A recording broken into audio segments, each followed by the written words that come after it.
పూర్తి వివరాలు చూసే ముందు మా ఛానల్ ని సబ్స్క్రైబ్ చేయడం మర్చిపోకండి. శ్రీ గురుభ్యో నమః. శ్రీ మహాసరస్వత్యై నమః. ఓం నమః శివాయ. నారాయణ శాస్త్రి ఆస్ట్రాలజీ ఛానల్ వీక్షిస్తున్నటువంటి ప్రేక్షక మహాశీలకు స్వాగతం, సుస్వాగతం. ఈరోజు మనము 2025 సంవత్సరం ఆగస్టు నెల 16వ తేదీ నుంచి 31వ తేదీ వరకు మకర రాశిలో జన్మించినటువంటి వారికి ఏ విధంగా ఉందో తెలుసుకుందాం.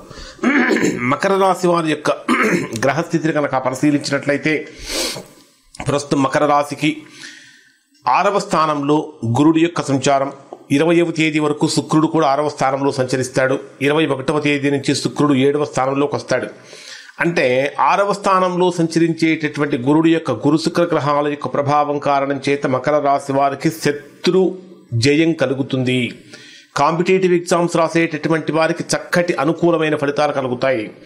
రుణ పరిష్కారానికి ఇది అనుకూలమైన సమయం. అంటే గతంలో ఏదైతే రుణాలు చేసి ఉన్నారో అవి తీర్చుకోవటానికి ఇది అనుకూలమైన సమయం అని చెప్పాలి. కానీ అధికమైనటువంటి పని భారం ఉంటుంది. శారీరకంగా ఎక్కువగా అలసటగా కూడా కనిపించే అవకాశం ఉంటుంది.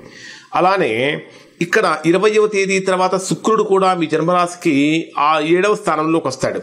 శుక్రుడు 20వ తేదీ తర్వాత 7th హౌస్లో, అంటే మీ జన్మరాశికి దశమ స్థానాధిపతి ఎవరు అంటే శుక్రుడు. దశమ స్థానం అంటే ఉద్యోగ స్థానం. ఉద్యోగ స్థానాధిపతి అయినటువంటి శుక్రుడు మీ జన్మరాశికి 7వ స్థానంలోకి ప్రవేశించినప్పుడు మొదట్లో చాలా అట్రాక్షన్గా ఉంటుంది. కానీ ఆ తరువాత కనుక తీసుకుంటే 8వ స్థానంలో సంచరించేటటువంటి రవిబుధ గ్రహాల యొక్క కలయిక కారణం చేత ఉద్యోగపరమైనటువంటి ఒత్తిడి కూడా కొద్దిగా ఎక్కువగా పెరిగే అవకాశం ఉంటుంది. మకర రాశి వారికి దాంపత్య సంబంధమైన సమస్యలు కూడా ఏర్పడే అవకాశాలు ఉంటాయి. భాగస్వామ్య వ్యాపారాలు చేసేటటువంటి వారు భాగస్థుల మధ్య విభేదాలు కలిగే అవకాశాలు ఉంటాయి. ఈ 8వ స్థానంలో సంచరించేటటువంటి రవిబుధ కేతు గ్రహాల యొక్క కలయిక రహస్యమైనటువంటి ఖర్చులు పెరిగే అవకాశాలు ఉంటాయి. కొన్ని ఇప్పటిదాకా మీరు సీక్రెట్గా ఏదైతే విషయాలు దాచిపెడుతూ ఉన్నారో, బయటకు తెలియకుండా గోప్యంగా ఉంచుకుంటూ ఉన్నారో, అటువంటి రహస్యపరమైనటువంటి విషయాలని బయటకు వచ్చి ఒక్కసారిగా తారుమారయ్యే అవకాశాలు కనిపిస్తూ ఉంటాయి. అలానే చట్టబద్ధమైనటువంటి విషయాల్లో కొంచెం జాగ్రత్తలు పాటించండి. ఇంకా ఈ 9వ స్థానంలో సంచరించేటటువంటి కుజుడు యొక్క ప్రభావం కారణం చేత ధర్మ ప్రయాణాలు కనిపిస్తూ ఉన్నాయి. ఉన్నతాధికారులతో చర్చలు జరపడం కానీ, ముందుకు వెళ్లే పరిస్థితులు కానీ కనిపిస్తూ ఉంటాయి.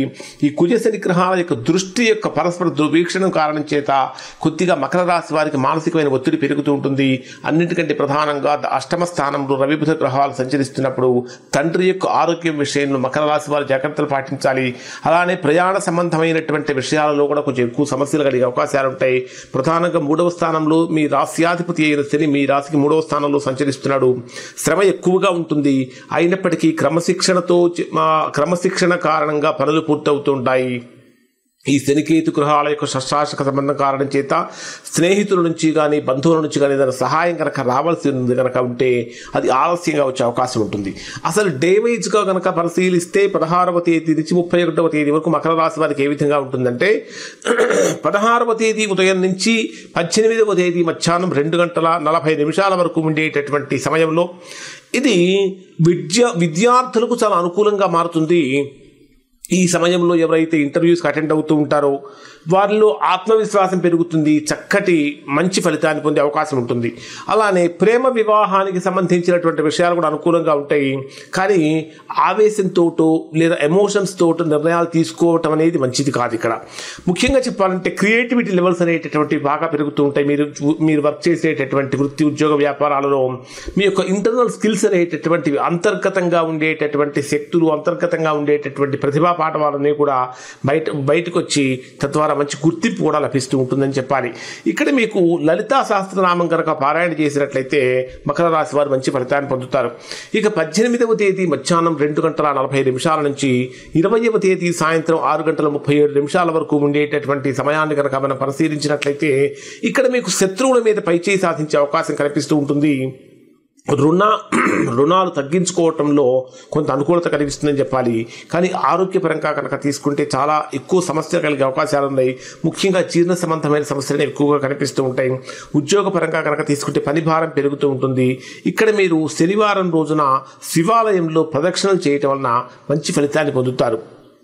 ఇక 20వ తేదీ సాయంత్రం 6:37 నుంచి 22వ తేదీ రాత్రి 12:19 వరకు ఉండేటటువంటి సమయంలో వ్యాపారపరమైనటువంటి భాగస్వామ్యాలలో కొత్త ఒప్పందాలు చేసుకోవడానికి అనుకూలమైన సమయం అని చెప్పాలి. దాంపత్య జీవితంలో శాంతి ఉంటుంది, కానీ అనవసరమైనటువంటి అనుమానాలను చాలా వరకు తగ్గించుకోవాలి, లేకపోతే కుటుంబ జీవితం చాలా ఇబ్బందికరంగా మారే అవకాశం ఉంటుంది. శుక్రుడు ఎప్పుడైతే 7వ స్థానంలో ప్రవేశిస్తాడో ప్రేమ కానీ వివాహం కానీ భాగస్వామ్య సంబంధాలలో కానీ అనుకూలమైనటువంటి మార్పులు కనిపిస్తూ ఉంటాయి. ఇక్కడ మీకు వీలైతే మీ ఇంట్లో మీ పూజ గదిలో గోమతి చక్రాన్ని పెట్టుకొని పూజ చేయండి, తద్వారా మంచి ఫలితాన్ని పొందుతారు. 22వ తేదీ రాత్రి 12:19 నుంచి 25వ తేదీ ఉదయం 8:29 వరకు ఉండేటటువంటి సమయంలో రహస్యపరమైనటువంటి ఖర్చులు కానీ మానసికపరమైనటువంటి ఆందోళనలు కానీ ఎక్కువగా కనిపిస్తూ ఉంటాయి. ముఖ్యంగా ప్రయాణపరమైనటువంటి విషయాలలో చాలా జాగ్రత్తలు పాటించాలి. ఊహించినటువంటి విధంగా ధన నష్టం సంభవిస్తూ ఉంటుంది. పెట్టుబడులు పెట్టేటటువంటి వారికి అనుకూల సమయం కాదు. ఇక్కడ మహామృత్యుంజయ జపాన్ని మంత్రాన్ని పారాయణ చేయడం మంచి ఫలితాన్ని ఇస్తుంది. 25వ తేదీ ఉదయం 8:29 నుంచి 27వ తేదీ రాత్రి 7:23 వరకు ఉండేటటువంటి సమయంలో ఇది మకర రాశి వారికి చాలా అద్భుతమైనటువంటి యోగాన్ని ఇచ్చే సమయం అని చెప్పాలి. ఆగిపోయినటువంటి పనులన్నీ కూడా చక్కగా ముందుకు వెళ్తూ ఉంటాయి. ధార్మిక సంబంధమైనటువంటి కార్యక్రమాల్లో పాల్గొంటూ ఉంటారు. ఉన్నతాధికారుల యొక్క సహాయ సహకారం లభిస్తూ ఉంటాయి. ఉత్సాహం పెరుగుతూ ఉంటుంది. కొంచెం ఓర్పు సహనంతో కనుక ఉన్నట్లయితే చాలా గొప్ప గొప్ప కార్యాలు కూడా సాధించేటటువంటి విధంగా ముందుకు వెళ్తూ ఉంటారు. ఇక్కడ విష్ణు సహస్రనామం పారాయణ చేయడం అనేటటువంటి చాలా మంచిది. ఆ తర్వాత కనుక మనం పరిశీలించినట్లయితే 27వ తేదీ రాత్రి 7:23 నుంచి ఇక 30వ తేదీ ఉదయం 7:52 వరకు ఉండేటటువంటి సమయంలో ఉద్యోగ వ్యాపార సంబంధమైనటువంటి విషయాలలో గణనీయమైనటువంటి మార్పులు, బ్రహ్మాండమైనటువంటి పురోగతి లభిస్తుంది. కొత్త కొత్త అవకాశాలు వస్తూ ఉంటాయి, కానీ నిర్ణయాలలో ఆలస్యం జరుగుతూ ఉంటుంది. ఇక్కడ రాహువు యొక్క అంటే కుజరాహు గ్రహాల యొక్క షష్టాష్టక సంబంధం కారణం చేత కొంచెం అప్రమత్తంగా ఉండాలి. ప్రతికూలమైన ఫలితాలు కలగకుండా ఉండటానికి, ప్రతికూలమైన ఫలితాలు పొందకుండా ఉండటానికి హనుమాన్ చాలీసా పారాయణ చేయడం చాలా మంచిది. 30వ తేదీ ఉదయం 7:52 నుంచి 31వ తేదీ రాత్రి వరకు ఉండేటటువంటి సమయంలో కొత్త కొత్త లాభాలు రావటం కానీ, కొత్త పరిచయాలు కలగటం కానీ, మిత్రుల యొక్క సహాయ సహకారాలు కలుగుతూ ఉంటాయి. ఆర్థికంగా మెరుగైనటువంటి ఫలితాలు పొందుతారని చెప్పాలి. ప్రయాణాల పరంగా సానుకూలంగా ఉంటుంది. ఒక్కసారి మీరు ఎక్కడికైనా ముఖ్యమైన పని మీద వెళ్ళాలనుకున్నప్పుడు దుర్గాదేవి ఆలయానికి వెళ్ళి దుర్గాదేవిని దర్శనం చేసుకుని కనుక వెళ్ళినట్లయితే తద్వారా మీరు మంచి ఫలితాలు పొందే అవకాశాలు ఉంటుంది. ఓవరాల్గా కనుక తీసుకుంటే మకర రాశిలో జన్మించినటువంటి వారికి 8వ స్థానంలో ఈ రవి బుధ కేతు గ్రహాల యొక్క కలయిక, 6వ స్థానంలో గురు శుక్ర గ్రహాల యొక్క సంచారంతో కొద్దిగా ప్రతికూలతలు ఉన్నప్పటికీ దాదాపుగా అనుకూలమైన ఫలితాలే ఉన్నాయి. ఇప్పుడు చెప్పినటువంటి ఫలితాలు దాదాపుగా అందరికీ వర్తిస్తాయి. కానీ ఉద్యోగపరంగా కనుక తీసుకుంటే చాలా చాలా ప్రతికూలత కలిగే అవకాశాలు ఉన్నాయి. వ్యాపార పరంగా కూడా కొంచెం ఇబ్బందికరమైన పరిస్థితులు కనిపిస్తూ ఉన్నాయి. అలానే కుటుంబ సంబంధాలలో కూడా అష్టమ స్థానంలో రవి బుధ గ్రహాల యొక్క కలయిక కారణం చేత కుటుంబ సంబంధాలలో కూడా అంటే సమస్యలు అనేటటువంటివి చాప కింద నీరులాగా పెరిగిపోయే అవకాశాలు ఉన్నాయి. కనుక ఇప్పుడు చెప్పినటువంటి పరిహారాలు పాటించడం వల్ల మంచి ఫలితాలు పొందుతారు. దాంతోపాటు ఇప్పుడు మనం చెప్పినటువంటి ఫలితాలు 90% మందికి 90% వర్తిస్తాయి. ఎవరికైతే వర్తించడం లేదో, ఇంకా ఎవరైతే తీవ్రమైనటువంటి ప్రతికూలతలు పొందుతున్నారో దానికి కారణం ఏమై ఉంటుందంటే వారి యొక్క వ్యక్తిగత జాతకంలో ఏర్పడినటువంటి దోషం యొక్క ప్రభావం ఏమి ఉంటుంది.